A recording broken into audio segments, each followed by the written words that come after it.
Hello, good afternoon, change makers and social innovators all across the globe. We welcome you to another amazing edition of the Social Impact webinar. We're super excited to have each of you in the studio with us this afternoon. We already have in the studio our very quintessential guest mentor, Obinna Osisiogu, and he will be taking the floor very soon. But ahead of that, we would love to read from you where you're joining us um, anywhere in the world. We would love to hear from you. Share in the comments section your name, the name of your organization, and the impact work that you do. Would excitedly want to read those comments. So we look forward to you sharing in the comment section. I am Oluwatoyin Banjo. I'm the program director at Ideation of Africa, and I'm your amazing host. We're super pumped about today's webinar topic, which is themed Good Governance and Public Policy. It's really gliding on the wings of a very critical time in the polity, and most especially within Nigeria and across many other nations in Africa. So we excitedly look forward to having as many change makers and social innovators across all impact areas of SDGs join us this afternoon. So we encourage you to please copy the link and then post across the different channels or spheres of influence or communities or networks where you are plugged into. So just post the link, copy and paste across those platforms and let them know that they cannot afford to miss out on this very interactive and interesting conversation. Oh, and I love it. I'm reading from Adefunke Oluwasuji. She's joining us all the way from Akure. Thank you so much, Adefunke. It's a pleasure to have you with us. We also want to read for more people. Just before I warmly introduce our guest mentor, and he can take over the floor to share with us in-depthly on the topic good governance and public policy. So let's read from you. Type in the comment section. Let us know where you're joining us from. We excitedly are looking forward to knowing where you're joining us from. So Adefunke, you also want to share the work that you do. Let us know. Share in the comment section your impact work or the organization you work for. It's also a great networking platform. And so just type in the comment section. We'll love to read from you. All right. So I can see more people are joining in. We are also live on LinkedIn, so you can post the links across maybe communities within LinkedIn. That's the link on LinkedIn, and they can join us, as well. All right. So without further ado, I will move on to warmly introduce our guest mentor, Obinna Osisiogu, who is a public policy expert, a lawyer, as well as an active campaigner for citizen engagement and good governance. He has championed several advocacies for electoral reforms and leads a large network of community organizers across Nigeria working to increase voter awareness and participation in elections. In 2020, he founded ACE Center, which is regarded as Advocacy for Civic Engagement, a civil society organization that leverages technology to foster participatory democracy in Nigeria. He's also the convener of We Vote, a voter awareness initiative that has worked with partners such as UNDP and Yaga Africa to increase voter participation among youths and women and successfully mobilized the registration of over 500,000 Nigerians at the last CVR exercise. He is an alumnus of the School of Politics, Policy, and Governance and is presently the Vice President Africa at Civic Incorporated, a civic tech company that democratizes access to public policy through its legislative and policy intelligence tool. Once again, we are excited to have Obinna Osisiogu with us. Welcome on board, Obinna. Thank you so much. We have so many of our community members tuned in at this time. So welcome once again. Yeah, thank you, Toyin. It's great to be here. Let me know if at any point in time, Yes, there are any yes. audio So over issues. to you. I'm handing over to you, and please, you have the floor, and you can. All right, thank you, Toyin. Yeah, so just a quick recap of what she said. My name is Obinna Osisiogu. I'm a lawyer. I'm a civic activist. I am the founder of Advocacy for Civic Engagement Center. It's popularly known as ACE Center. It's a non-profit that does a lot of work around civic engagement and participatory democracy. I'm currently the vice president for Africa at Civic Eagle. Civic Eagle is a civic tech company that is doing work to, like she said, democratize access to legislation and policy making, using technology and machine learning, artificial intelligence. I'm also the convener of the We Vote initiative. It's a voter rights program of A Center, which has successfully mobilized the voter registration of over 500,000 first-time voters in the last 1 year, especially ahead of the 2023 general elections.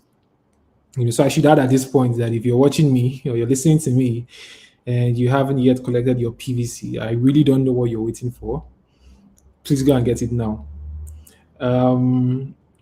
So prior to joining Civic Eagle, where I am now, I worked briefly at the National Assembly before starting my nonprofit, A Center, which I led into a working relationship with the House of Representatives. We did a lot of work, together to improve participatory policy making. We would organize policy roundtables on a sector by sector basis. We bring the private sector, the non-profit sector, the international development organizations, the agencies and departments of federal government, bring them together with the legislators on the same table on a periodic basis to deep dive into that sector and together figure out policy gaps, policy lapses, and how to essentially improve good governance regarding that sector.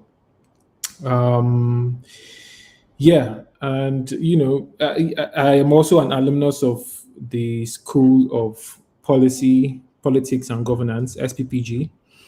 And I'm saying all of this to say that I've put in quite some work, trying to drive good governance and participatory policy making in Nigeria. And so today I've been asked to speak on good governance and public policy. All right. So the first thing we'll do is that we're going to look at understanding the concept of good governance, right? And then, the second thing we'll do would be to look at the various good governance approaches and the various indicators that have been highlighted by, international bodies such as the United Nations, the International Monetary Fund, and the World Bank. What are the approaches? What are the frameworks? What are the indices that they've laid out to measure or to achieve or attain good governance? And then finally, we'll be looking at the relationship of good governance to sound economic policy and economic development.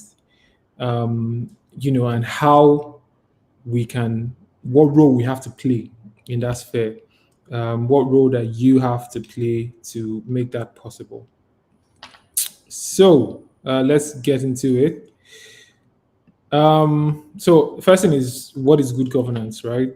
The slide says good governance is a process where public institutions conduct public affairs and manage public resources in a manner that promotes the rule of law and the realization of human rights. And these human rights include civil rights, political rights, economic rights, social and cultural rights. There are several definitions of what good governance is, but they usually agree on about three key things, as you will find in the next slide. So these key things are broken down in the definition of good governance according to the World Bank. So the World Bank says that good governance entails one, the process by which governments are selected, monitored, and replaced. Right. So this goes to the issue of legitimacy of the government. And the second point is the capacity of that government to effectively formulate and implement sound policies, right? And that's why good governance and policy making go hand in hand. You can't have good governance if you don't have sound policies where people participate and have a say in that process. So throughout this presentation or throughout this webinar, if you see me talking a lot more about good governance and looking as if I'm neglecting policy making, just know that policy making is encompassed in good governance. And then the third feature, not feature anyway, but third aspect of the definition of good governance is a respect for citizens and, for the institutions that govern economic and social interactions among them, right? If we go back to the first slide, you see those things I mentioned there. The process by which public institutions conduct public affairs, manage public resources in a manner that promotes the rule of law and the realization of human rights. And that realization of human rights is number 3 here, where you see the respect of citizens. Because you see, if you can't say you have good governance if the citizens, are not respected, and you understand why in the next slide. So let's go way back, and say governance. How did we as humans come up with this concept of governance? Forget good, just governance as a concept before we delve into what is good and what is bad. How did we arrive at the concept of governance? According to Hobbes, so there are several schools of thought. I subscribe to the school of thought, the social contract school of thought, and I'll explain why. So according to Hobbes, the state of nature was one in which there were no enforceable criteria for right and wrong. Like he said, human life was solitary, poor, nasty, brutish, and short. And by this, I'm talking about the medieval time, pre-medieval times, talking about the Stone Age, to the earliest, going back to way to the earliest history of humans, right? We were savages. It was kill or be killed. To fend for ourselves, right? Would go, you kill if you go to a farm, or you kill your neighbor and take his belongings, take his food for yourself. So it was survival of the fittest. The stronger person or the most brutal person always prevailed. So there was a lot of savagery going on, right? And as humans, we quickly realized that was not a sustainable way, right? Because that kind of life was solitary.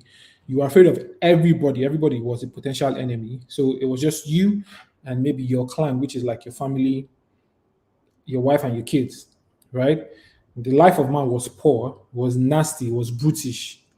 It was short. You are very liable to get killed by an invader trying to take your wife, trying to take whatever food that you've fended for yourself.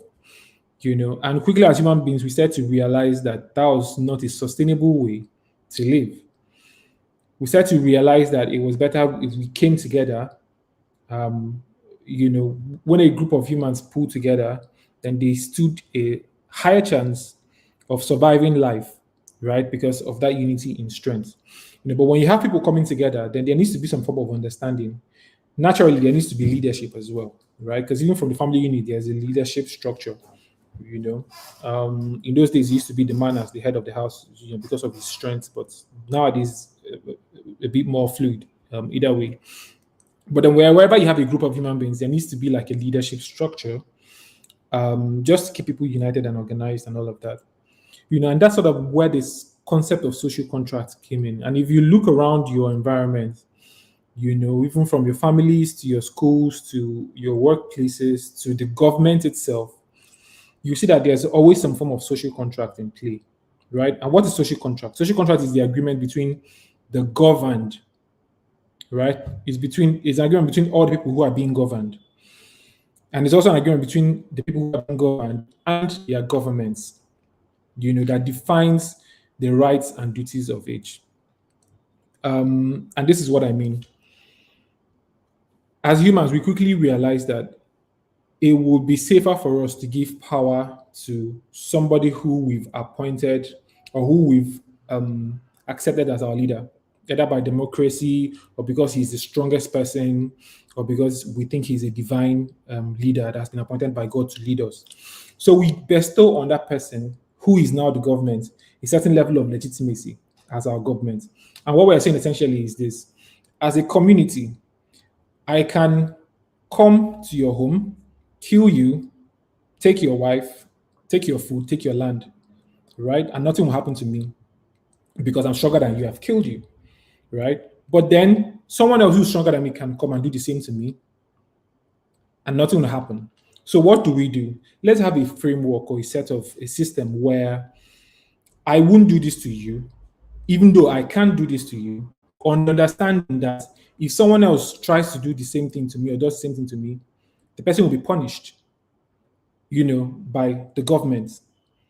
And so that's like a deterrent that keeps us a bit civilized and keeps us organized. And these are like some of the basic frameworks of what it means to have a government. We all come under a certain protection, under a certain set of laws, with a certain understanding that we have a government who will enforce this agreement that we've made, right? If someone comes to attack me or attacks me, there'll be repercussions for the person. And, the same thing if I also attack someone else. And so because of that understanding, we'll be more civilized, and life is no longer solitary, poor, nasty, brutish, and short. The reason I'm taking time to describe this whole concept of governance is that it sort of lets us understand, why, good governance is something that is really desired and desirable. And that takes me to the next point, right? So I've just described in very bare bones or at a very, I guess, high level what the purpose of government is, right? People come together and the purpose of government is to ensure that their rights are enforced, ensure that there is a system of justice where whoever breaches the social contract, suffers a consequence. In Nigeria, you can see that social contract in play in the constitution that we have. And it's pretty much the same around the world, right? The constitutions are usually like the written version of that social contract. That understanding that we are now under one government, under one country, and these are the set of rules. This is a contract that we are entering into as compatriots, right? This is how we're going to decide who our government is going to be. These are the powers that the government has. These are a set of rules in place, right, that everybody needs to abide by. In Nigeria, you can find that in our constitution, but most especially, right, in section 14, subsection 2 of the 1999 constitution. It's in chapter 2 of the constitution. And that provision essentially says, it is hereby accordingly declared that sovereignty belongs to the people of Nigeria, from whom government through this constitution derives all its powers and all its authorities. This essentially saying there is no your government, because we have come together and entered the social contract and now have agreed that you are government. That is the concept of that goes to the issue of legitimacy of government. And then the second point now says the security and the welfare of the people shall be the primary purpose of government. Remember my analogy about the dark ages, right? Pre-civilization time, right? It was always an issue of security and welfare. How do I stay safe? And how am I able to fend for myself, right? And now we are saying, let's have a government whose primary purpose, the only reason we even are having this conversation about having a government at all, is because we want you to take care of security and to take care of welfare for us. And I'd like to see your, and I'm asking you now, I'd like to see your thoughts on if you think that our government, as it is right now in Nigeria, has fulfilled this primary purpose. If you let me know what you think in the comments, I think they'll come up on the screen. I'm curious to see if you think the government that we have today has met its primary purpose of security and welfare of the people. And that begs a question, right? If you have a government that has not been able to achieve or has not been able to meet up to its responsibilities of security and welfare of people, then do you really have a legitimate government? It raises the issue of legitimacy, right? And that's why if you look around Nigeria, And I'm preempting your answers, but if you look around Nigeria, you see various groups are challenging the legitimacy of our government. You see secessionist groups, you see groups declaring their republics within their country, in the north and the south, in the east as well. And that's can be traced to the fact that government has not really fulfilled or been fulfilling its purpose of providing security and welfare for the people. So people are saying, what's the answers? Why don't I take care of this for myself? Now, there are 8 principles of good governance, right? We've talked about what government is and why there's actually such a concept as governance. Now, how do you know, or what are the principles that need to be in place for us to see that there is good governance, like this government is good? There are 8 principles, and these are principles that have been agreed by, international bodies. I think these principles are principles that have been that were initially postulated by the United Nations Economic Council, right? Priscilla says, I think the structure of security is infiltrated and compromised due to loopholes in the structure for government's level of responsibility. Exactly. And I'll come to this point further down this webinar. Now, there are 8 principles of governance, of good governance, according to the United Nations. Adefunke said they have absolutely failed. It's interesting. Now, 8 principles of good governance. One is for you to say that there is good governance, in a particular nation state. That system of governance needs to be participatory. It needs to be accountable. It needs to be transparent. It needs to be responsive. It needs to be consensus oriented. It needs to be effective and efficient. It has to be equitable and inclusive. And it must uphold the rule of law. This is the internationally agreed principles of good governance. So I'll take them one by one real quick. Most of them are self-explanatory anyway. So let's look at participation, right? It entails the opportunity for active involvement by all sectors of the society in the decision-making process, right? Regardless of all issues of interest. Remember what I said, people came together and said, we're entering this social contract. So if we enter a social contract, all of a sudden, the person or the set of people who those collective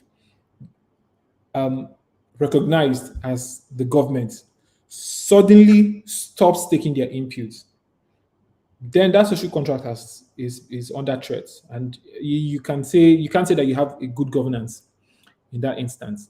And when we talk about participation, we're talking about things like civil society. There must be civil society, right? And then there must be, especially since democracy is the most popular and commonly accepted form of governance in the world today, there must be voting. People must vote. And so when you have issues like elections that are not credible, elections that are fraudulent, or elections where people are not even allowed to vote, then you can't say that you have participation in that system of governance. Number 2 is accountability, right? And it's pretty much clear. The whole idea is that if we're having a government, then what we're agreeing, in order to prevent me from attacking my neighbor and doing what I want because I'm stronger than the person, and in order to prevent my neighbor from attacking me and doing the same to me, everybody must be accountable for their actions.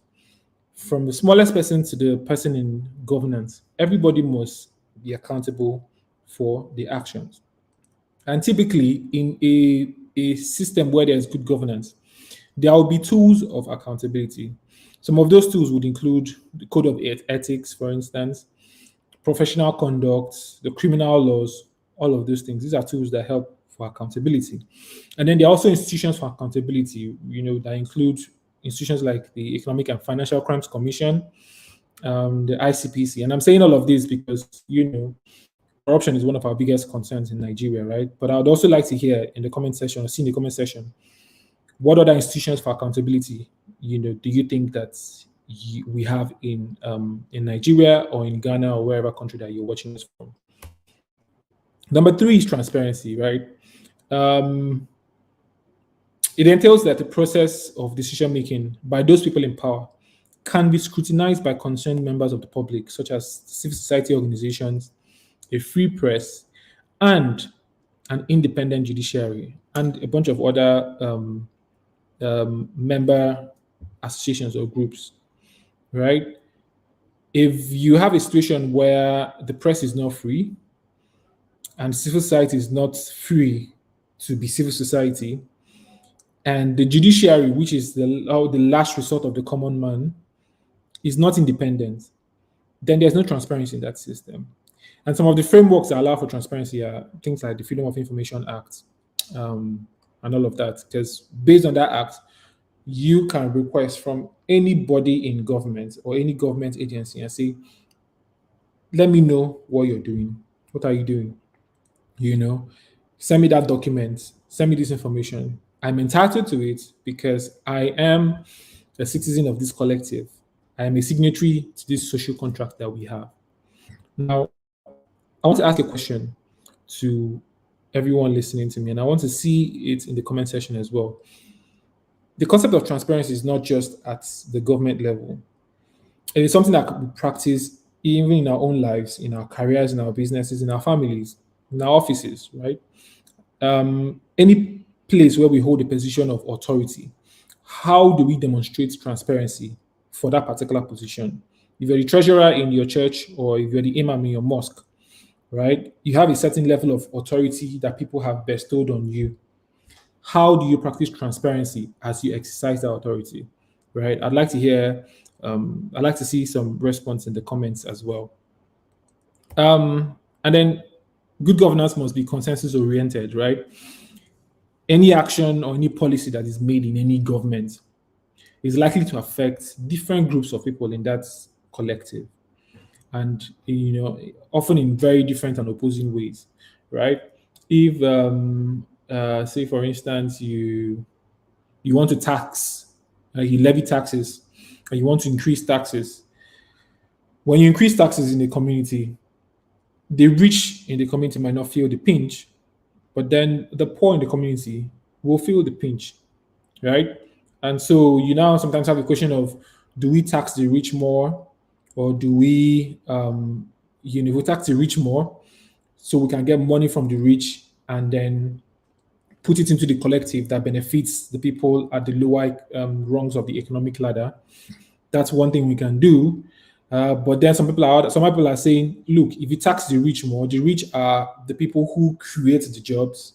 They have businesses that they've put in place. If you tax them more, then you're frustrating their ability to thrive as job creators or as businesses, right? And what that means is that there will be fewer jobs for the people on the lower economic rung to take and rise up the ladder. So you can look at policies any different way. Every policy, one thing that is generally agreed in policy making is that there will always be wins and losses. There will be people who will be affected by it. There are people who will benefit from that policy. And so if you're talking about good governance, then when you're making policies, it has to be consensus oriented. There has to be an intentionality towards hearing everyone first and trying to find a common ground, something that takes into a policy that takes into consideration the views of everybody who's going to be affected by it. A typical example is what's going on in the Niger Delta, right? The Niger Delta people are saying, look, the way you're exploiting our resources is problematic for us because you're killing our natural environment and our natural habitat. We can no longer fish or farm, which is our primary source of income. So when you take this source of income from us, then you need to give us a substantial portion of, thank you, Priscilla, for that comment. You need to give us a substantial portion of the revenue from this oil. You can't come and say the oil in our land is your own as a federal government, and yet your exploration of that oil is depriving us of the means of livelihood, right? So that means as a federal government, if you're making a decision that has to do with oil exploration or mineral exploration, then you need to take into consideration the opinions of those people. And you can do these things through things like public hearings, referendums, or debates. A typical example of a public hearing is when you're passing bills in the National Assembly. They will go through the first reading, second reading, and then it's referred to the committee. And during that committee consideration, there's usually a period where they allow for the public to come in, sending their memorandums or comments or suggestions or oppositions or all of that. And all of that is considered by the committee as they tweak that law, and then the final report to the National Assembly. If you have good governance, and that system must be responsive. And responsiveness entails, the ability to identify and address built-in discriminatory practices that are affecting ethnic or minority groups. And this includes gender responsiveness and the participation of, minority groups in all areas of governance. So if you're saying for a governance system to be good, for a government to be good, then they need to be responsive, or think about it as being attentive, or think about it as being emotionally in touch, right? You can't just wake up one morning and bluster your way through decision making. You do whatever is set in your mind, and you're not listening for feedback. You're not thinking about how it affects the people who are going to be on the receiving end of this policy making or your governance. So if you're being a responsive leader, it means that you listen for cues. Sometimes those cues are not verbal. Sometimes those cues might be restiveness in a particular area. You're trying to build a road somewhere, and the youth of that community block the vehicle that's coming to build that road, and you're saying, look, I'm trying to build a road for you and develop your community. Why are you interrupting? And they're telling you, give us money. They are telling you, give us money. But if you are responsive, you're listening for something, what you're hearing is that there are other underlying issues of poverty, issues of not feeling heard, and maybe issues of corruption, or something, whatever it is. You're listening beyond what is apparent, to the cues that let you know how your governance is affecting the people that you're governing. And that means you're, demonstrating good governance. And then there's also the issue of effectiveness and efficiency, right? So this entails like the enhancement of the quality and the standardization of public service delivery, and the professionalization of the bureaucracy, the civil service, right? And then it entails focusing government efforts on vital functions and the elimination of redundancies or overlaps in functions and operations. I know it looks like a lot of English, but what it essentially means is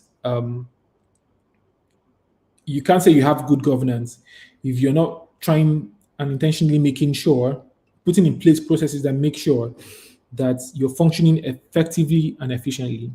And I think the best way to explain this is through the question that is on the slide. The question is, does an over-bloated civil service or overpaid public office holders signify efficiency, right?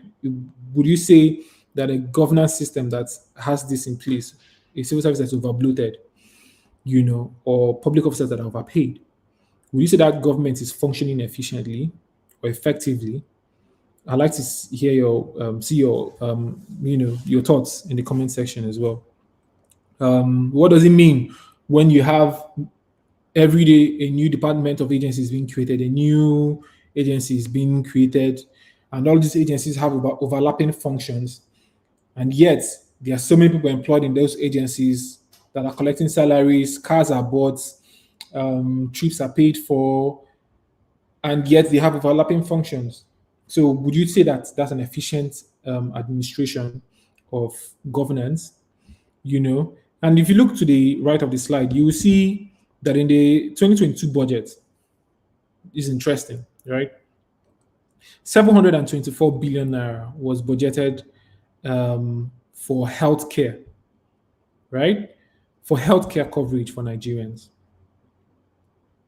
724 billion budgeted for healthcare for Nigerians. Nigerians are 215 number, right? And in that same budget, 128 billion was budgeted for 469 legislators, right? So 469 legislators are accessing 120 billion.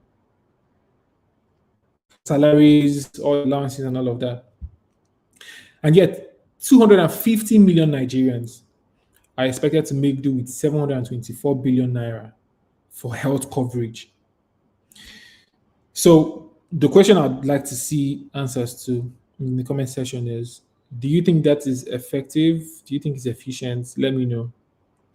Um, there are different schools of thought on this, actually. So people make different arguments. In fact, I'm sure that when you have this conversation with some economists, they will justify this expenditure, right? And it might even make sense. But I'd like to hear your own thoughts. What do you think about that?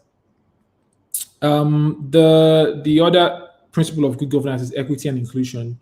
This entails that all members of the society, especially the vulnerable population, are taken into consideration in policy making. It's self-explanatory, right? You have women, children, persons living with disabilities, and other minority groups in the country, right? These are vulnerable populations. Other minority groups in the country would include things like the farmers or the fishermen in the Niger Delta area, for instance. So there needs to be equity and inclusion. You can't make decisions that affect these people without them on the table. Right? We don't want women in public offices, in positions of leaderships, in political offices, right? Because these decisions that are being made affect them. So they need to, and they make up about 50% of the population.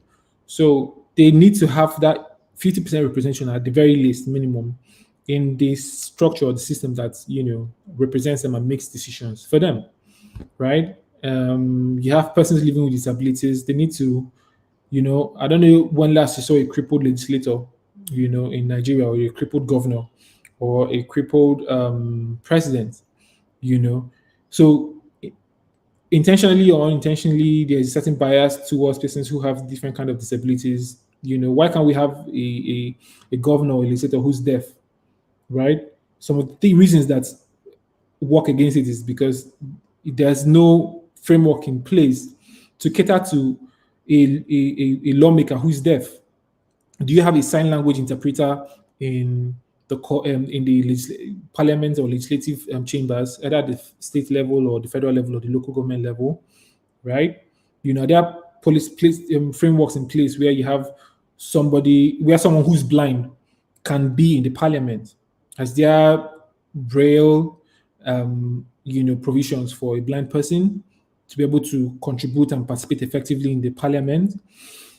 So these are things that we need to cast our minds around. And I know a lot of us who are here are civil society activists.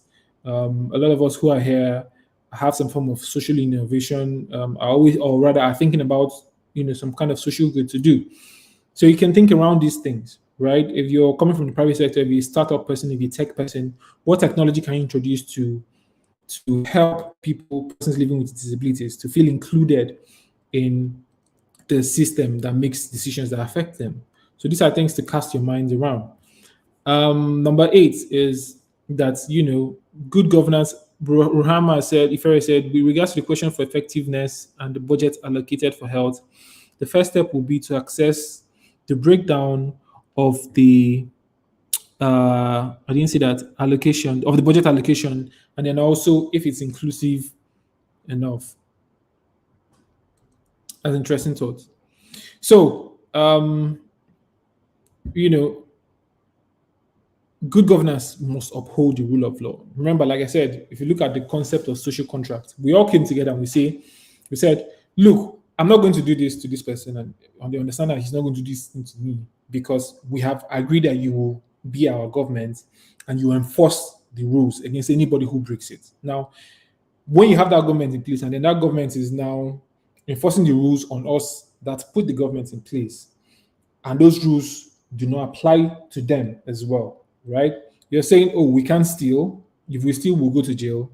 So that's fine. So that means I can't rob my neighbor and he won't rob me. That's good. But what happens if you steal? Who will send you to jail, right? Are you above the law? So this is essentially what rule of law is. It's essentially saying that the law is supreme. Everybody's equal before the law. Everybody's accountable to the law. And the law will be applied in fairness, right? Remember when you talk about law, you're talking about the Lady Justice. She has a blindfold, so she's not seeing anybody, and she has the skills. The skills must balance, right? There must be fairness in the administration of justice.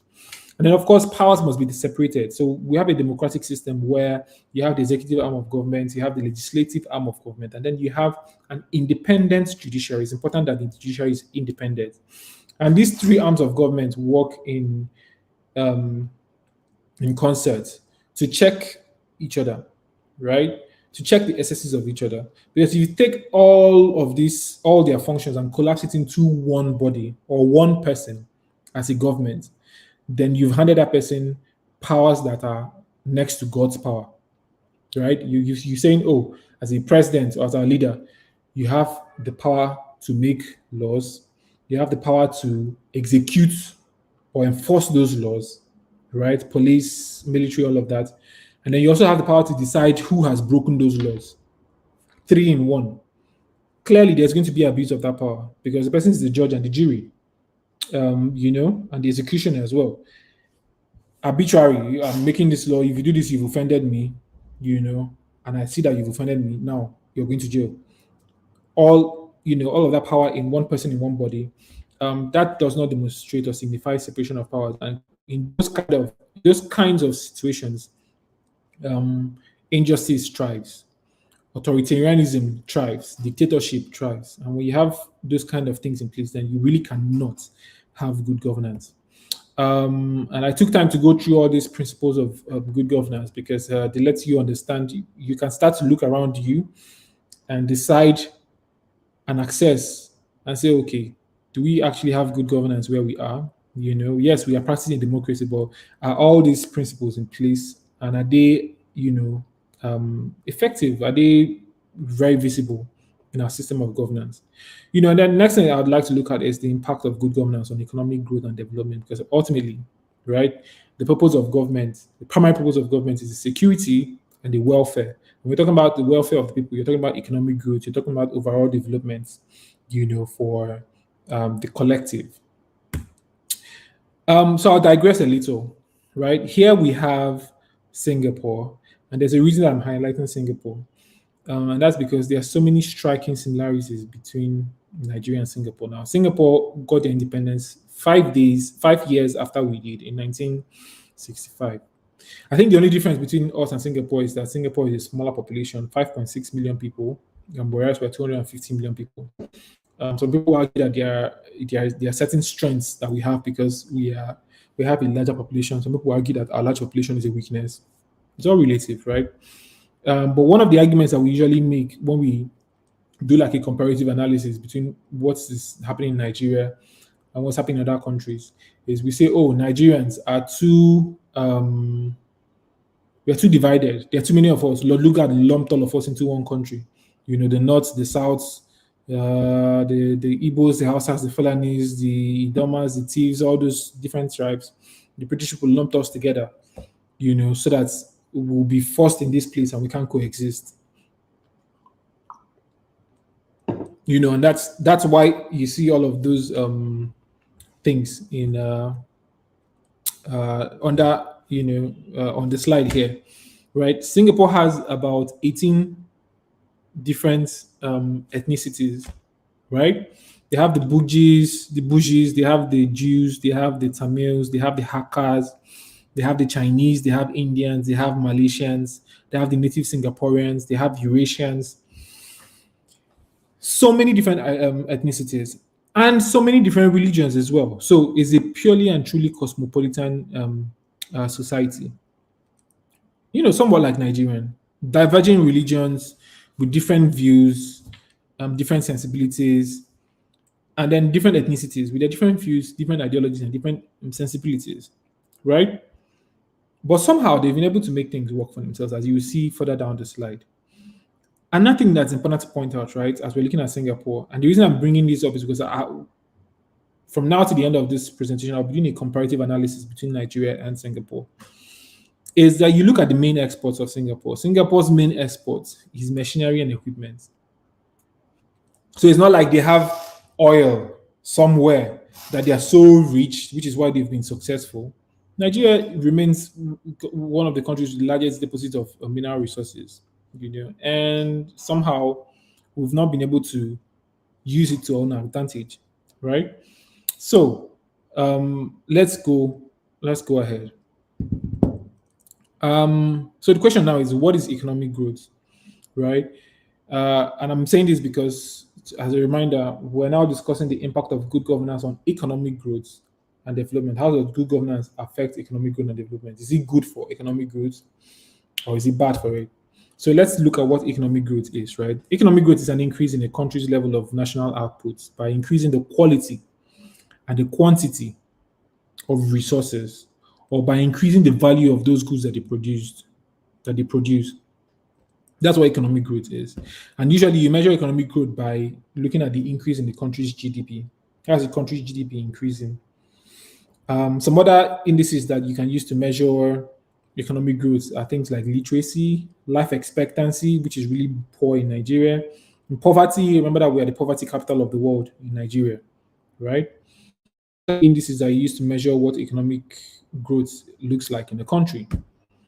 If you compare Nigeria and Singapore, the GDP per capita for Nigeria is $2,085. This was as at 2001, or I think if this year even, right? The GDP per capita, and per capita means per head, per person, per human being, is $2,085. Whereas the GDP per capita per Singaporean, is $101,408. Now, if you look at the bottom of the slide, I hope that you can see it's a bit tiny, so I'm even looking at my other screen.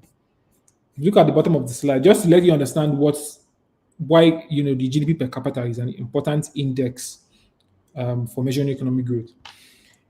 It says a higher GDP per capita is often associated with positive outcomes in a wide range of areas, such as better health, more education, and even greater life satisfaction, right? These are things that sort of predict the quality of life that you live. And the question is, what kind of quality of life will you live? Can you compare the quality of life of somebody whose GDP per capita is $2,000 against the quality of life of somebody whose GDP per capita is over $100,000? Clearly, there's no comparison. Meanwhile, this is Singapore, that is smaller than Nigeria, that has fewer mineral resources than Nigeria, got their independence after Nigeria, and this is how further along they are. And all of the reason that they are further along, in this economic growth drive is because of policy. Let's look at economic development as well, right? So economic development, which is a broader term, indicates an increase in citizens' quality of life. And it's often measured using the United Nations Human Development Index, the HDI. Now, the thing about the HDI is that it can be used to question. It's like an index that can be used to question the national policy choices, right?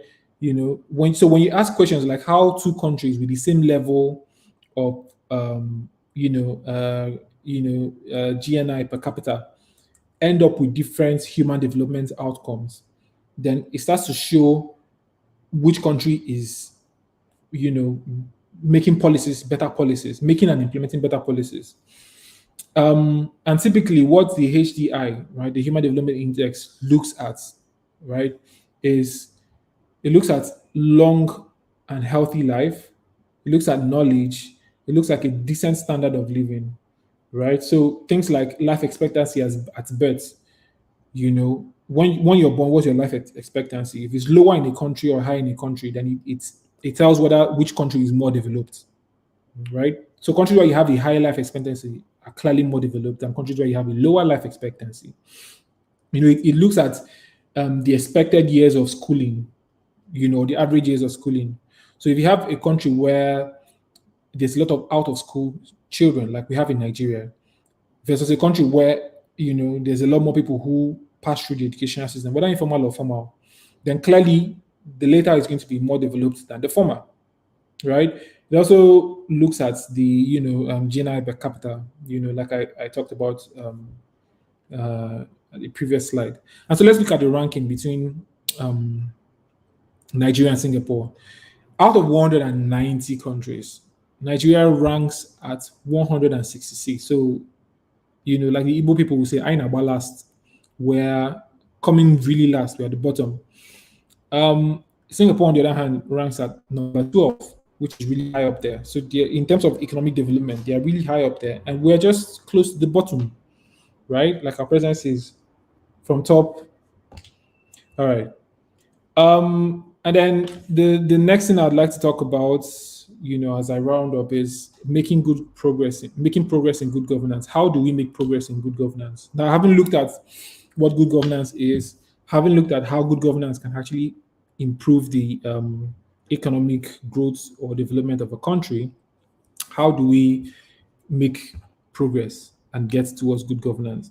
And like I said, I passed through the SPPG, the School of Politics, Policy and Governance, and that's a school that was founded by Dr. Obinna Osisiogu, who has been a minister in Nigeria and is a world-renowned thought leader, an opinion leader on good governance and economic policies as well.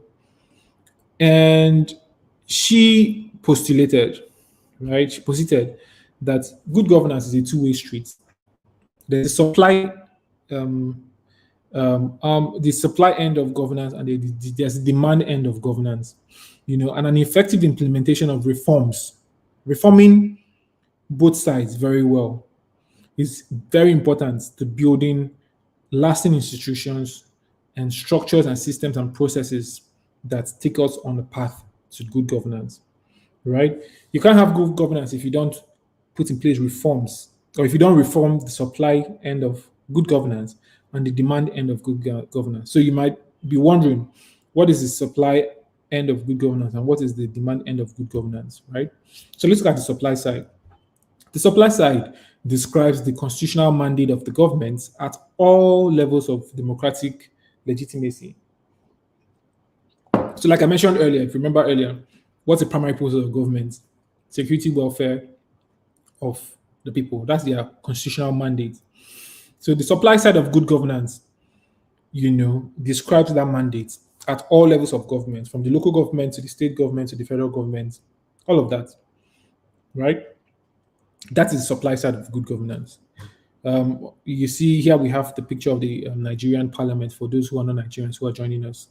And that's why it's there. So the Nigerian parliament or National Assembly, for instance, resides on the supply side of good governance. And then on the demand side of good governance, you have, it essentially describes the roles and actions that citizens and the private sector must take in order to place pressure or to pressurize the supply side for accountability.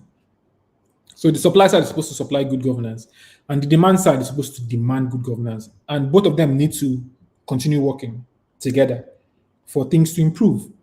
The picture that I have on the right there is a picture of the NSAS protests. And that was, for those who are not Nigerians, it's a period where Nigerians really took to the streets to protest against police brutality and overall bad governance. And that is an example of the demand side of governance. Now, for good governance to happen, these two sides must constantly be not at each other's throats, but must be in constant friction or, pushing at each other. But rather, there must be a flow, right? There's a reason why when you go to other countries, like a lot of the developed nations in the European Union, for instance, and you're in the train and you ask, you enter into a political conversation with anybody in those countries, people are generally never satisfied with government. And then you look at them and say, your system works. You're in the train, you have lights, you have security, you have stable life, nobody's trying to kill you. You can pass through life without stressing yourself and live a quality life. Why and how is it that you are complaining against the government when me in Nigeria is going through all of the rubbish that I'm going through? And you can't imagine how somebody in Sweden or Switzerland is not satisfied with their government or is not happy with their government. That is because that is the way the system is designed. It's designed that there will always be the demand side and the supply side. Because if there's no demand side, guess what? The supply side will stop supplying. It's as simple as that, right? Thomas Jefferson, former American president, said the price for freedom, the price for democracy is eternal vigilance. That means shining your eye in perpetuity. You don't slack, you don't let off, you don't let back. The moment you let back in being watchful, against government, then they start to take excesses. And so typically, especially when I was doing a lot of, when my team and I were doing a lot of voter awareness campaigning, right? I tell them that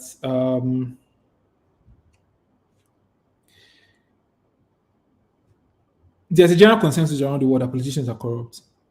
In US, in the UK, in the European Union, there's even evidence to show that their politicians are often corrupt.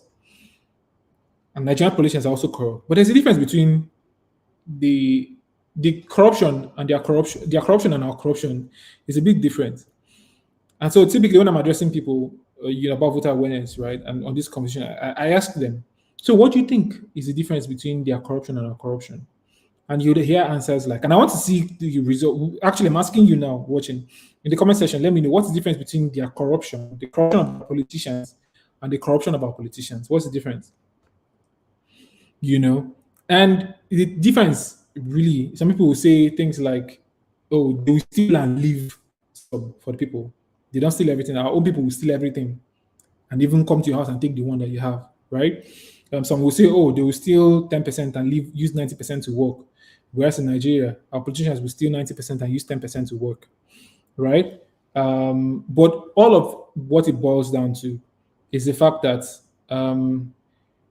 the people there are cognizant that there's a system of accountability. The people on the supply side of their governance system understands that the demand side of their governance system is not sleeping at all. They are always demanding, they're always watchful, they're always observing, right? And so what it does is it puts them on their toes and makes them apply some conscience into the activities, right? So if for any reason they can't help being corrupt, there's a sort of there's no see finish, like we like to say in Nigeria. They don't see the demand side finish, They don't insult their intelligence. They try to make sure that they meet up their mandates, the mandates that the demand side elected them to do. Whereas in Nigeria, the supply side recognizes that the demand side is sleeping. The demand side is not active. The demand side is not vigilant. The demand side is powerless. And so because of that thinking, they continue to abuse their power. And that's why you have bad governance, right? And that's why good governance is a two-way street. The demand side, the corrupt, the Ayomikon, that's interesting comment. The demand side and the supply side. Now, the next thing to look at is now, okay, so having looked at the fact that there's a demand side and a supply side, the next question is, what is the triad, right? The sort of three pillars or the three key factors, that sort of will determine good governance outcomes. According to Dr. Obinna Osisiogu, there are three. One is that there must be sound policies, there must be strong institutions, then there must be an efficient use of resources. I think this is pretty explanatory. And I guess the final thing that is the question now is, having listened to all of this, what is your role in this entire system? Right? I think we can all admit that a lot of us who are in this session right now tend to fall on the demand spectrum of that two-way street of good governance.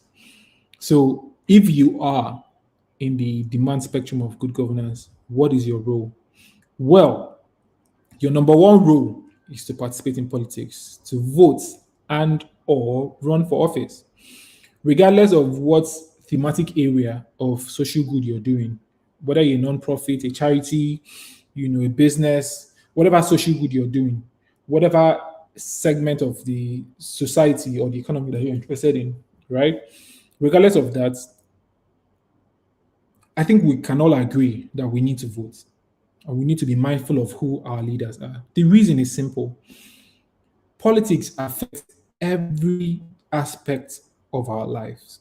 You can't stay away from politics because politics will affect you. The decisions that are made at political level will affect everything. So if you're interested in climate change or if you're just selling bread on the streets, political decisions, the politics that's going on is going to affect whether you're going to be successful in that bread selling business or not. It's going to affect the price of flour in the market. It's going to affect the security, whether you can even stay there and sell bread without getting robbed or kidnapped or killed or used for rituals. or extorted by touts or extorted by the police. It's going to affect what happens if somebody comes there and steals your bread. Are you going to be able to call the police to arrest the person, prosecute the person, and then the person will get successfully sentenced and convicted to deter other people from coming to steal your bread? So whatever thing that you're doing, politics determines the success or not of it. And so that's why all of us have a responsibility to vote and to run for office. So again, if you're a Nigerian here listening to me and you don't have your PVC, I really don't know what you're waiting for. You need to get your PVC ahead of 2023. The second role that we have to play as people in the demand side of the spectrum of good governance is to hold public leadership to account. And we can do this through things like monitoring the budgets, how is the budget being used, organizations like Budget, for instance, track budget expenditure to expose corruption. Whatever way you can hold your leadership to account is a role that you need to be thinking about, and it's a role that you need to be playing. And with that said, I think I've done this for 1 hour. I was hoping it would be a 30-minute presentation, but it moved into 1 hour. But here we are. Thank you very much, and God bless. And I think I'll take your questions now. Thank you so much, Obinna, for that very rich, very robust, and a very insightful presentation. Thank you for walking us through an understanding of good governance, even at how relevant it is to economic growth and development, and as well as how we can make progress going forward. And of course, I love how you mentioned from the get-go that when you mention good governance, there is an intersection between good governance and policy making. So they're both interrelated. Thank you so much once again.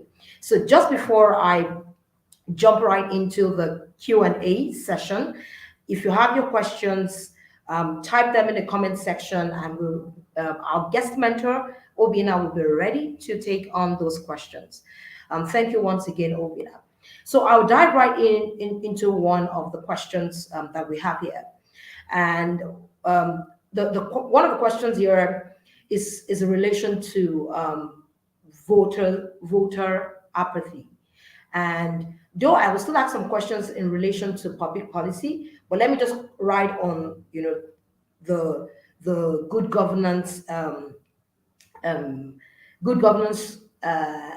topic, or how much you have really delved into that particular nomenclature, as we may call it.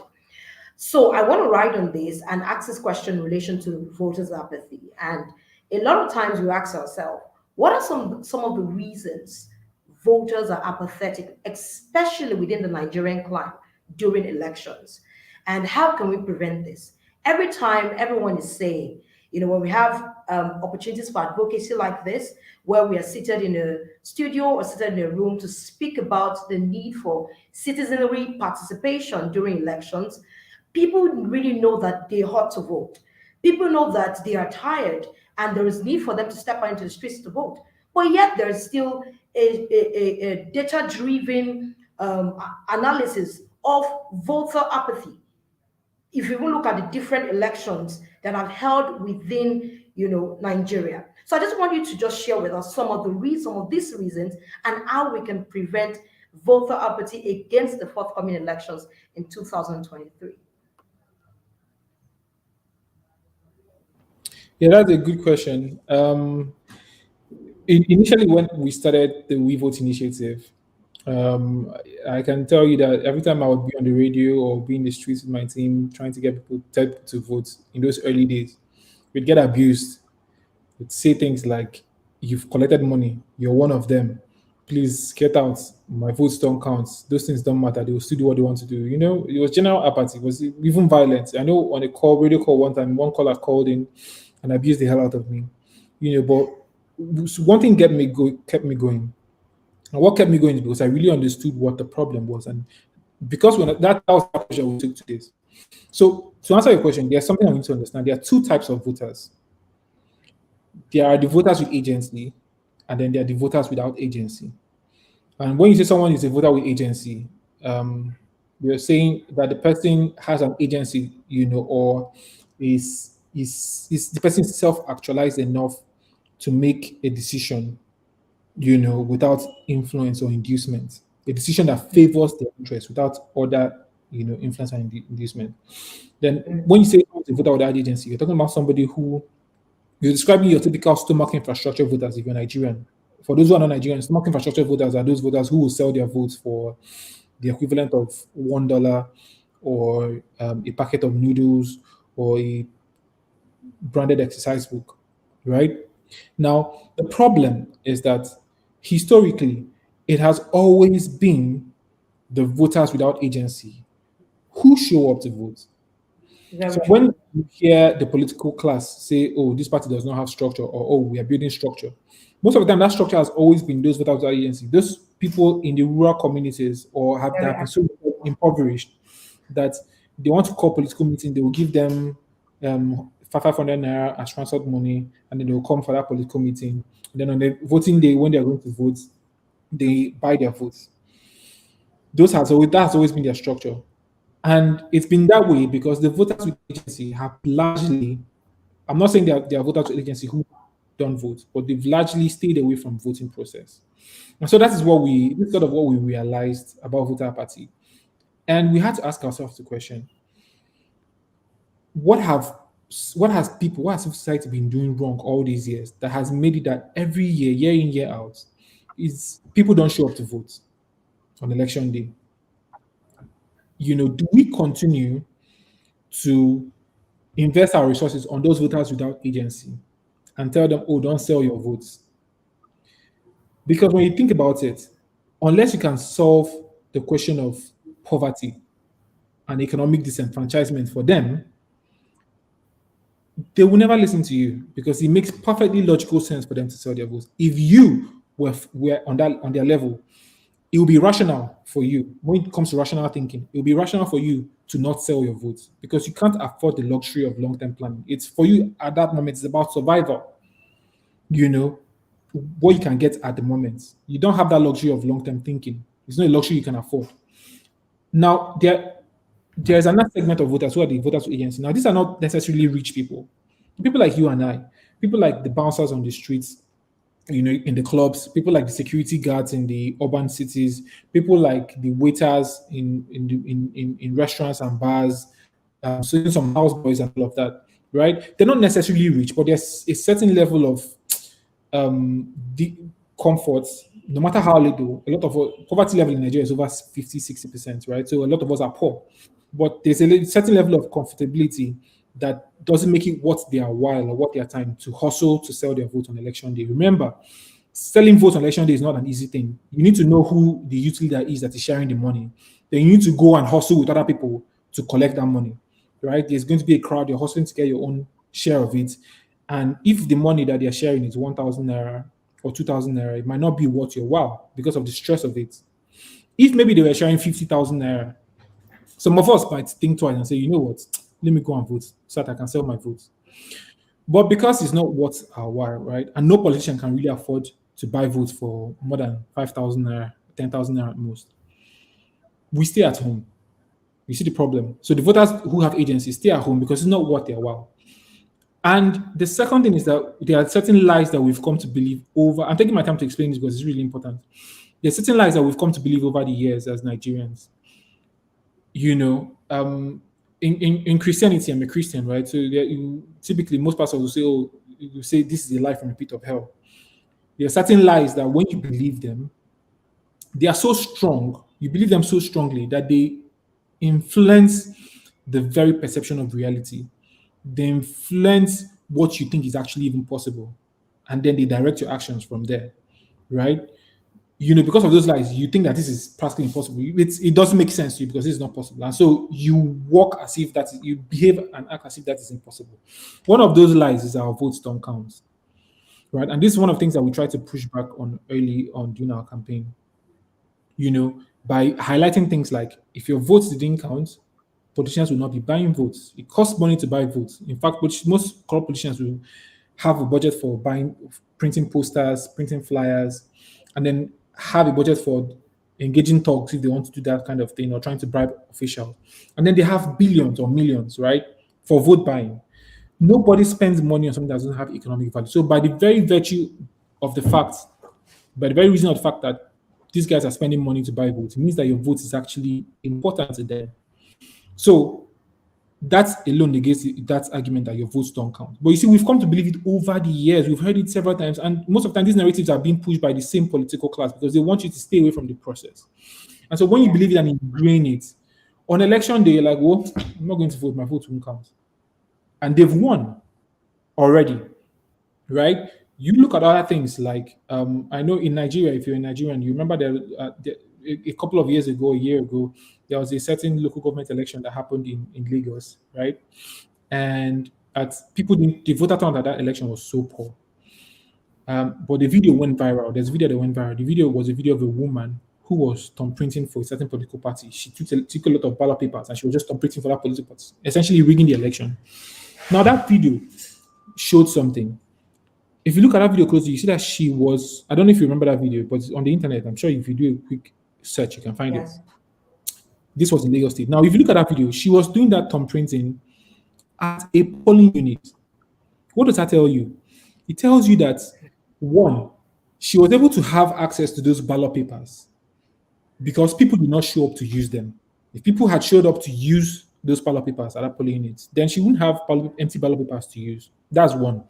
Two, she was doing it at a polling unit because people were not there. If people were there, she would have had to, or her sponsors would have had to, one, figure out a way to get access to those ballot papers, then smuggle them to some back house, thumbprint in that back house where nobody will see them, and then find a way to smuggle it back into the ballot box. So, by virtue of the fact that people didn't show up to vote, rigging was easier. If people had showed up, rigging would have been 1 or 2 steps harder for them. And so these are some of the arguments that we use to break down to people and say, look, this lie you're believing, this is how it's affecting you. The more you stay away, the easier it is to rig elections.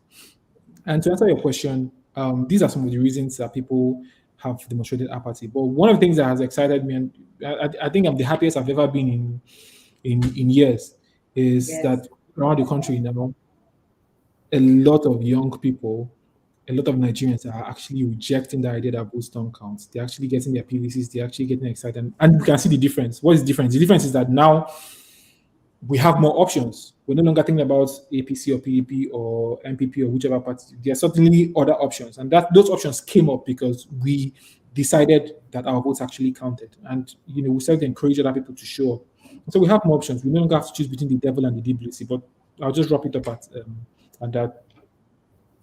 All right. So I love that you've already shared a little into how we can prevent the voters' apathy, because you sort of dissected the psychology behind voters' apathy and why people stay away from elections. So I don't want to overflow that. So thank you so much for that brilliant contribution, Obinna. So let me delve into public policy. Now, I know you're very big in this space as well, and I would just like you to share about the state of public policy in Nigeria, and what is the future of public policy in Nigeria, or not just in Nigeria, across Africa as well.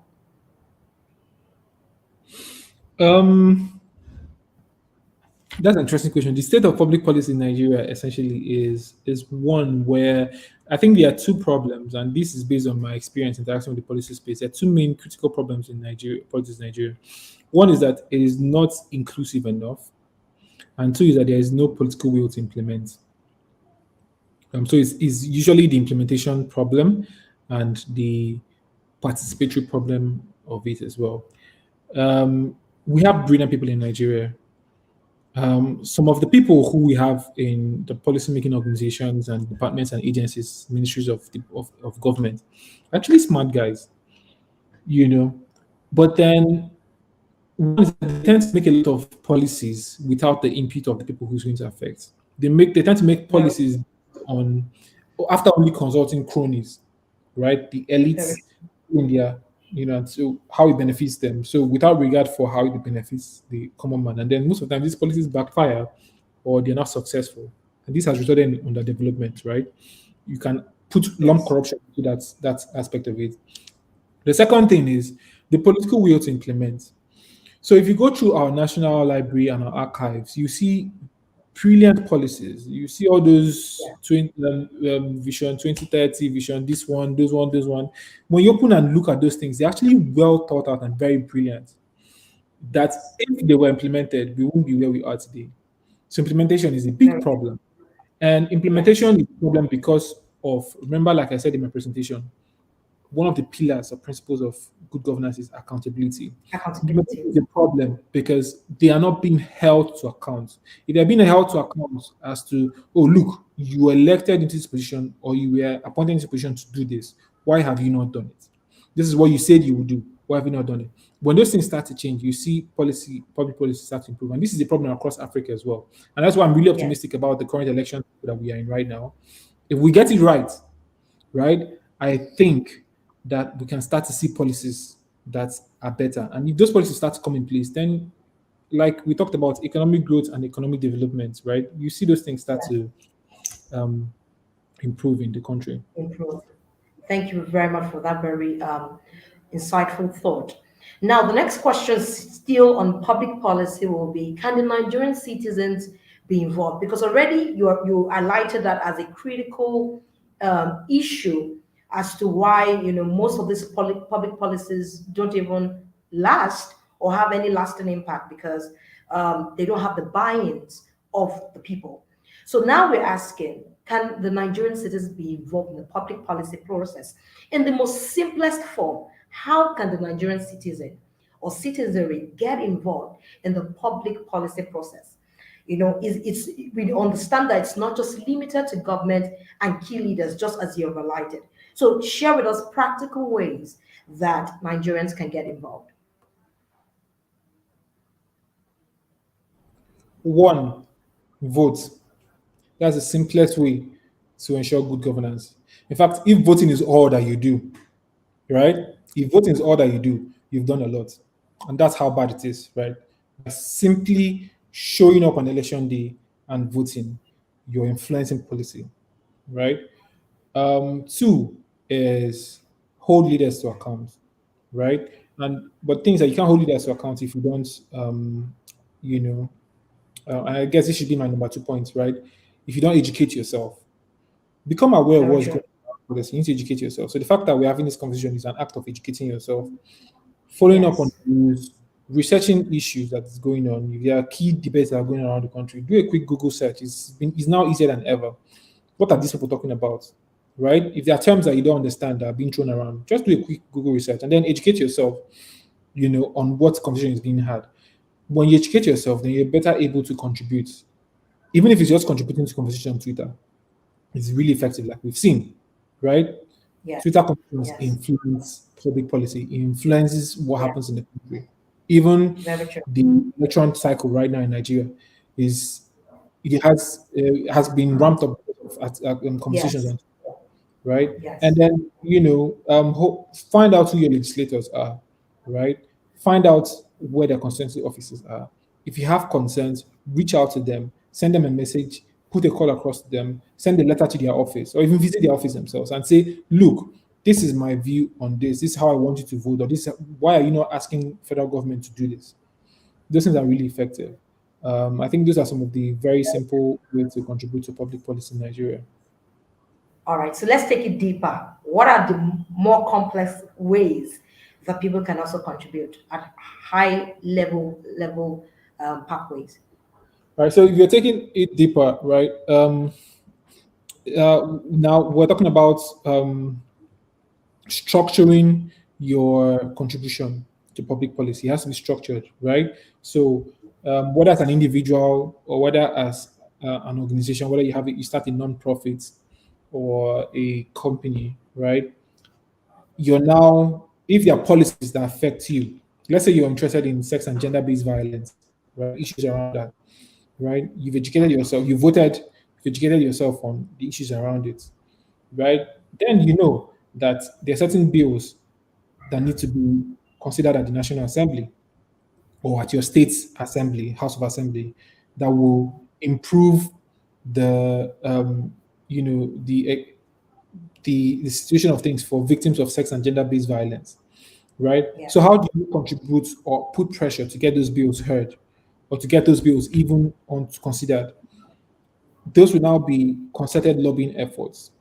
Write to your legislators, pay them a courtesy call, and do advocacy visits, advocating for those policies and say, look, these are the issues that women are facing. These are the issues that young boys are facing as regarding sex and gender-based violence, right? Vulnerable people in the population. If we can have this in place, it will make things easier for them. If we can have rape kits in every police station or in every hospital that is free of charge, then it makes things easy. So that if someone has been assaulted, they can quickly report to the nearest police station and do the swab that they need to do to obtain the forensic evidence that they will use, to prosecute the suspect, of that rape or the rapist, alleged rapist, right?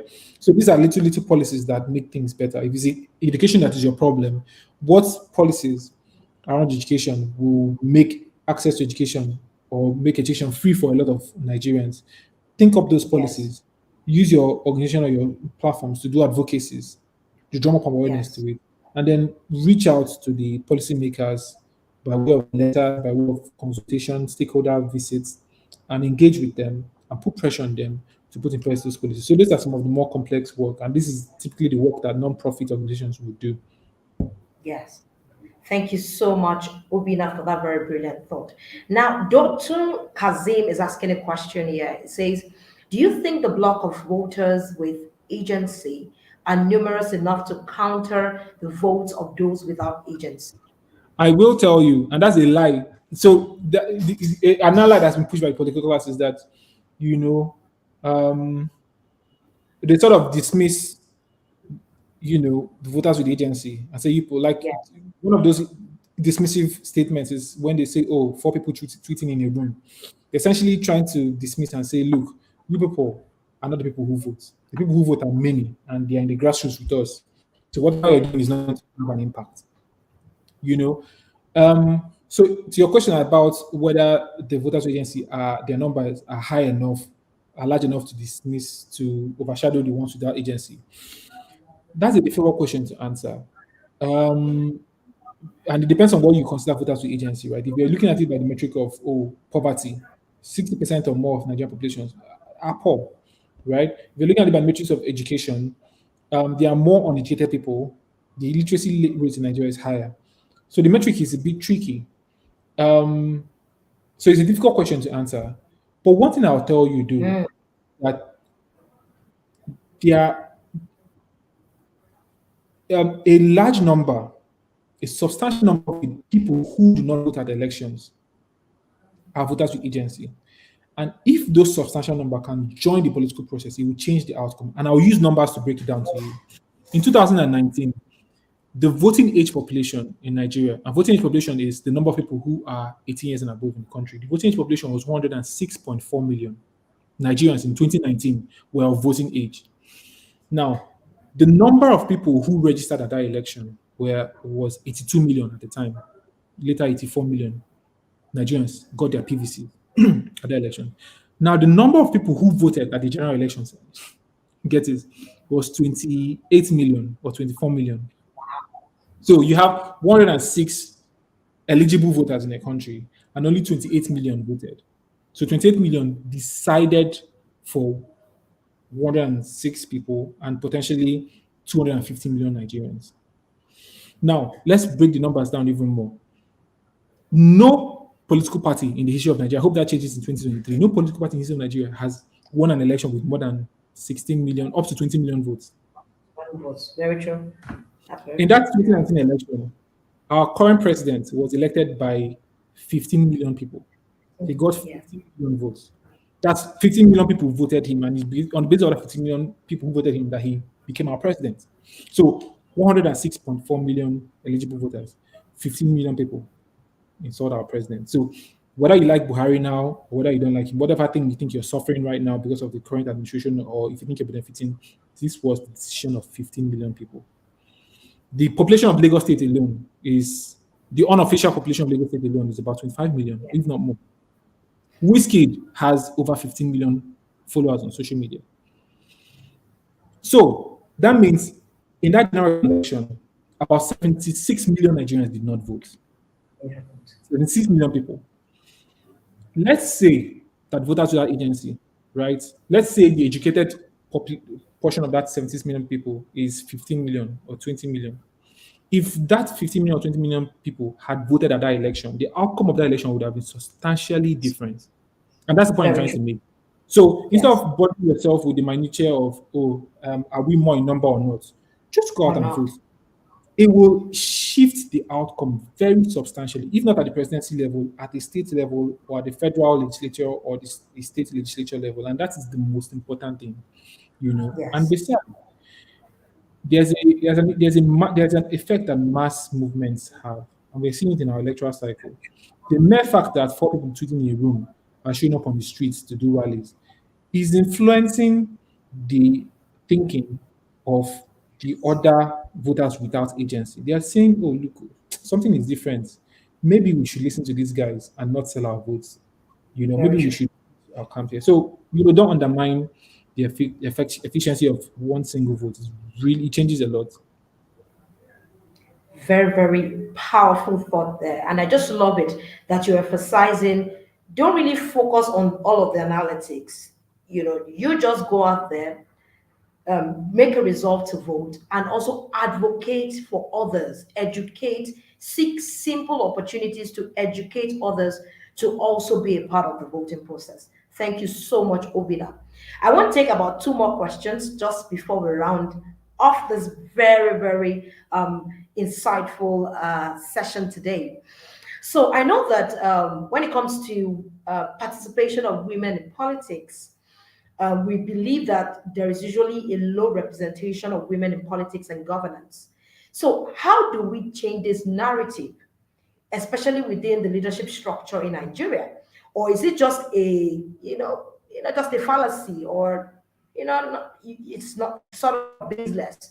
But truly, if you look at the representation of women in politics and governance, the numbers show that it's very minimal. How do we change this narrative going forward, most especially with the forthcoming 2023 elections?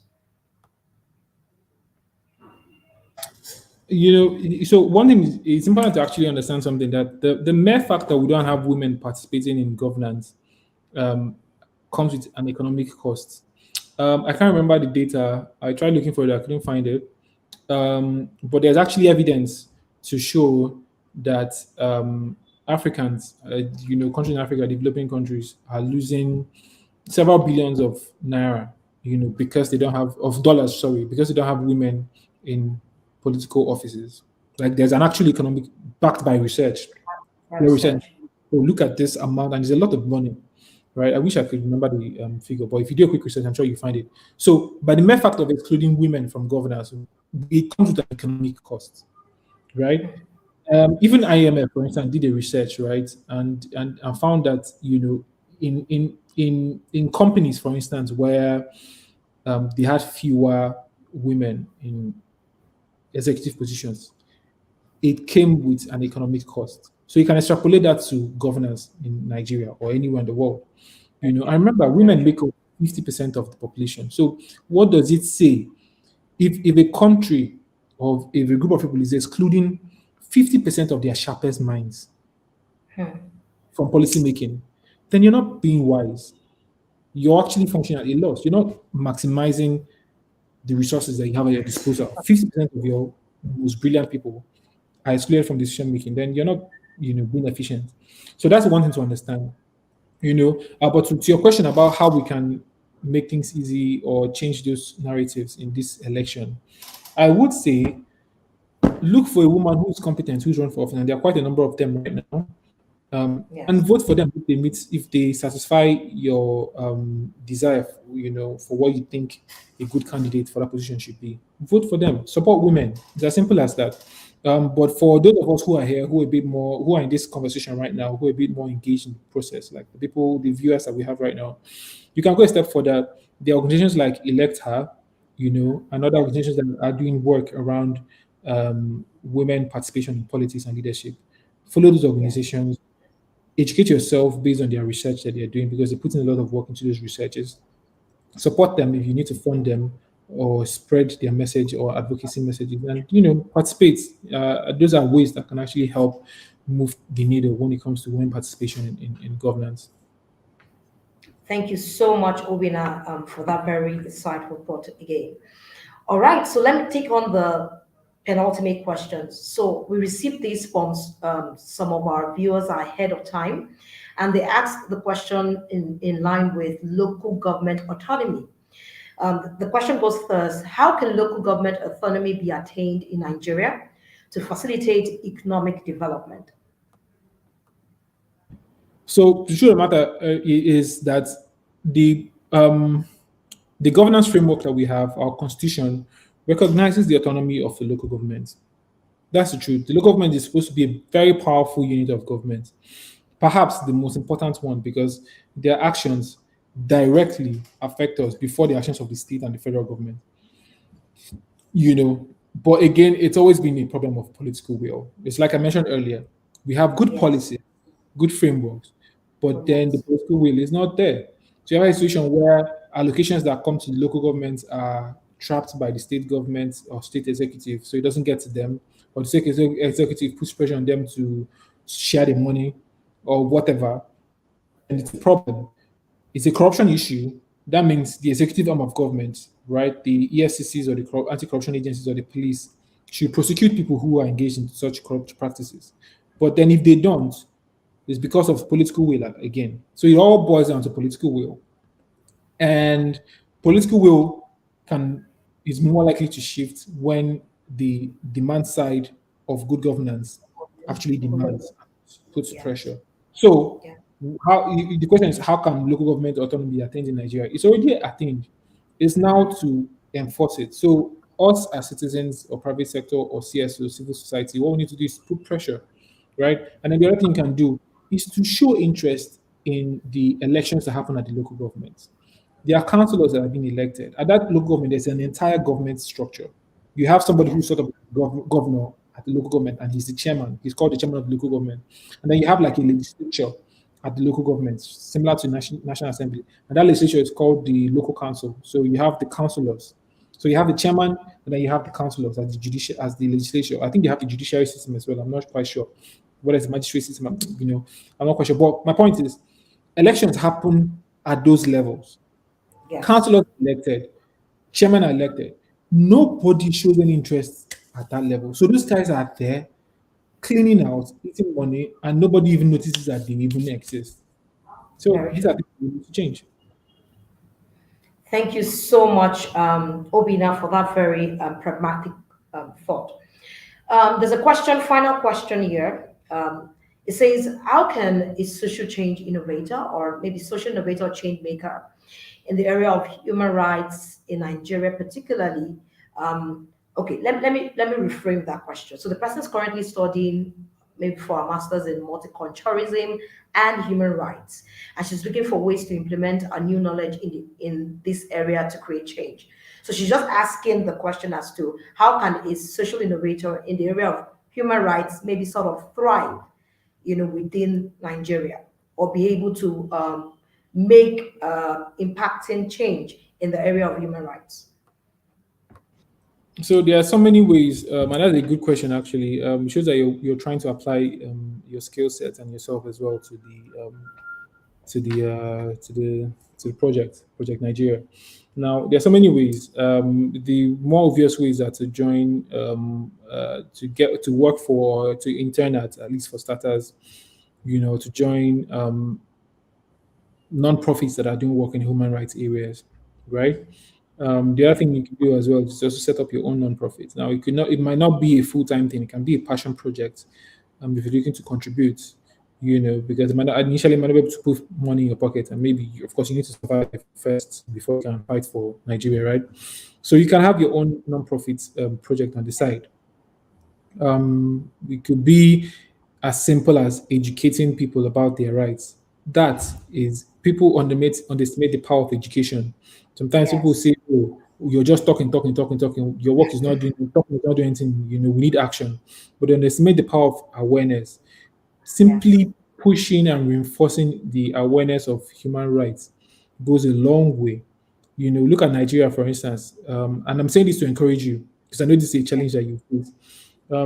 A lot of people criticize civil society organizations and say, you people are always talking, talking, talking. Talking is not what we need. Talk is cheap. Every time you're calling conference, every time you're calling press conference, every time you're writing article, how is it changing anything? It's not doing anything. We need action.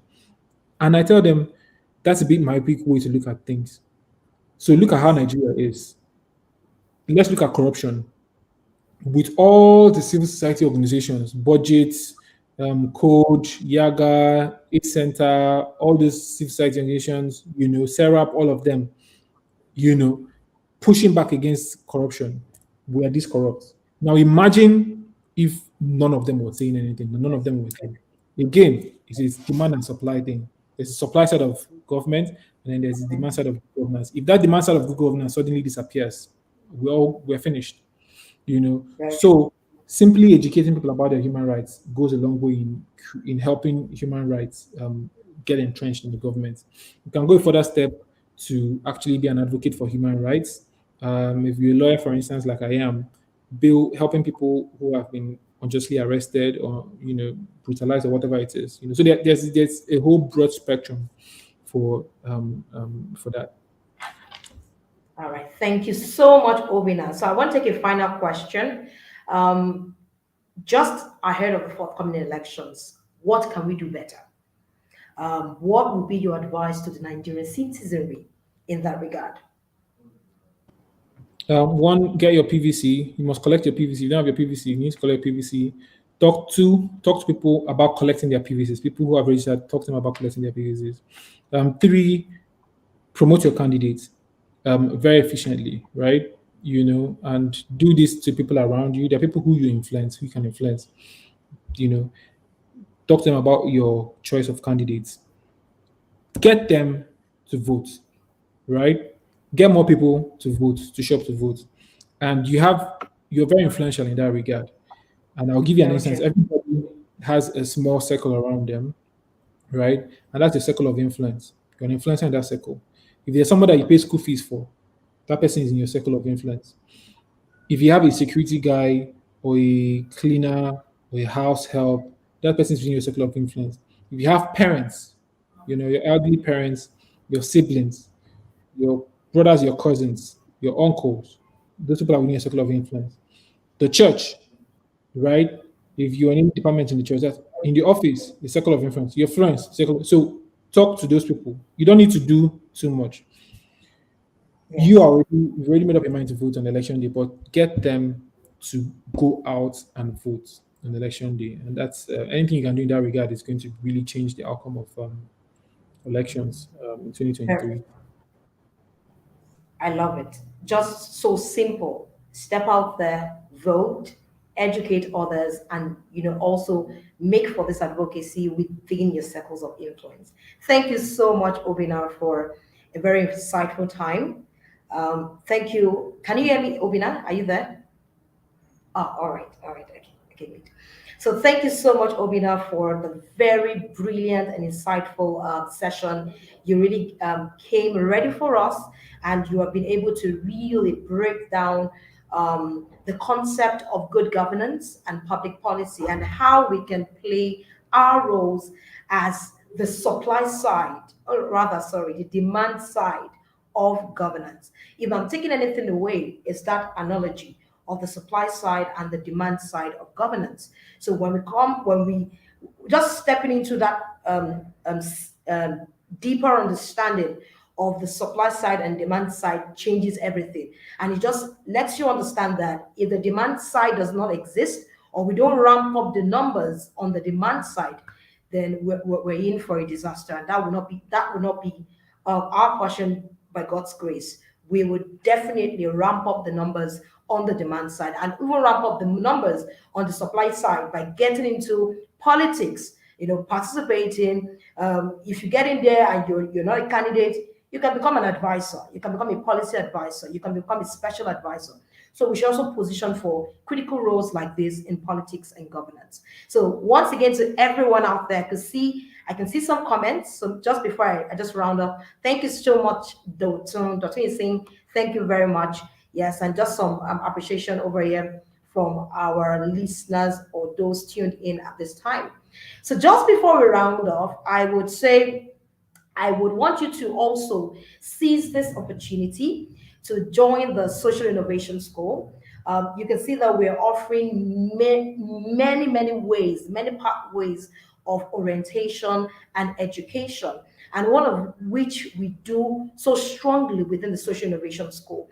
There is that capacity building opportunity for social innovators and change makers, and we really want you to, get right into this. So just before we round up, I will play a very short video, and I just want you to just stay tuned, just helping you understand better what the Social Innovation School is all about. Whether you're an organization and you're thinking to take Whether you're an organization and you're thinking to take your team members through the Social Innovation School, or you want to be a sponsor empowering change makers who don't have the resources but have the passion and the vision to get more done with their work, or you are yourself a change maker and you want to invest in the kind of personal development that changes the game for you as a social savior, then the Social Innovation School is where you have to be. We recognize that this decade, especially for Africa, is a decade where social innovation is going to quicken the prosperity we want to witness across our countries and through nation building. Permit me to once again especially welcome you on board the school with our different courses, amazing learning communities, and the tools, workbook, resources that you need to shift your paradigm as well as to get the work done on the field. We can't wait to welcome you, and it's going to be a phenomenal journey with you. Ideation Hub holding your hands into the future we're creating together. Thank you. Thank you so much. So please, the link has been posted in the comment section. So dive right in, just click on it, and move on to get all the information you need to just enroll into the school. We have had a lot of people, social innovators, become part of it and share so many life transforming testimonials, not just with the fact that they ramp up their own insights or educational capacity, they are also better able to serve the communities or the impact areas where they play in. All right, on this note, I would also want Obinna to share with us ways through which our audience can reach him. I know you do many great works across civic engagement, voters participation, and I think you highlighted some of them at the beginning, and I also highlighted that as well. But nonetheless, we would love for you to share, any communication channel or pathways through which any of our audience can contact you, or just maybe just seek opportunities for collaborations and partnerships. So I can be reached on social media. I think that's the one of the quickest ways to reach me. So I am on all social media at Obinna Osisiogu.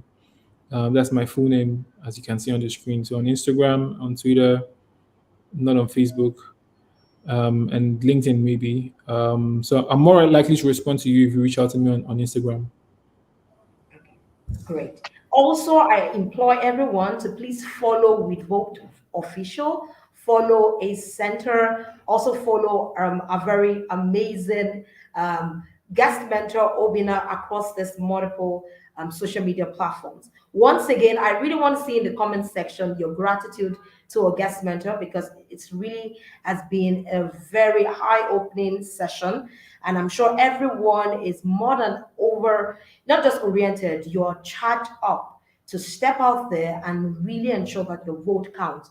I love one thing that Obinna said. He said, when he was talking about the disparity or the differences between the voters agency and those without agency, he said one thing the elites latch on is the fact that when you even vote or you don't show up to vote, they latch onto that. So when you vote, you must also ensure that you stay behind to ensure that we know that with the new system, it's sort of electronic, but you staying around and just showing up and being present is also very critical. So thank you once again, Obinna, and to all our amazing audience, our community members tuned in at this time. We say thank you once again for joining us, and we look forward to you being a part of this conversation next month at the November edition of the social impact webinar. Also, I would love to mention that we have the development dialogue for 2022 coming up. So I'm sure a lot of people are excited about that. And very soon you'll see all of the very the ways through which you can register and be a part of the dialogue. Once again, we say thank you for tuning in, and we say a huge thank you to our guest mentor Obinna for being a part of the social impact webinar for this month. Once again, to everyone, we say we'll see you next month, and just keep on following us across all our social media platforms. I'm going to interact with all of our resources, opportunities that we provide at the webinar, and also the opportunities we provide with or through the Social Innovation School. Thank you, and do enjoy the rest of your day.